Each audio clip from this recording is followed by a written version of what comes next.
ವಿಜಯನಗರ ಜಿಲ್ಲೆ ಹೂವಿನಹಡಗಲಿ ಪಟ್ಟಣದ ಕಾಂಗ್ರೆಸ್ ಮುಖಂಡ ಬಿಚ್ಚುಗತ್ತಿ ಖಾಜಾ ಹುಸೇನ್ ಅವರನ್ನು ಕೆಪಿಸಿಸಿ ಅಲ್ಪಸಂಖ್ಯಾತ ಘಟಕದ ತಾಲೂಕು ಅಧ್ಯಕ್ಷರನ್ನಾಗಿ ನೇಮಕ ಮಾಡಿ ಆದೇಶ ಹೊರಡಿಸಲಾಗಿದೆ.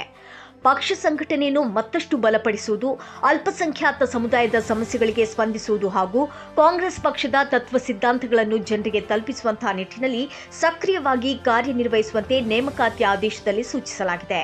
ನೂತನ ಅಧ್ಯಕ್ಷರಿಗೆ ಗ್ಯಾರಂಟಿ ಯೋಜನೆಗಳ ಅನುಷ್ಠಾನ ಪ್ರಾಧಿಕಾರದ ರಾಜ್ಯ ಉಪಾಧ್ಯಕ್ಷರು ಹಾಗೂ ಸಂಪುಟ ದರ್ಜೆ ಸಚಿವರ ಸ್ಥಾನಮಾನ ಹೊಂದಿರುವಂತಹ ಪಿಟಿ ಪರಮೇಶ್ವರ್ ನಾಯ್ಕ ಅವರು ವಿಶೇಷವಾಗಿ ಶುಭ ಹಾರೈಸಿದರು.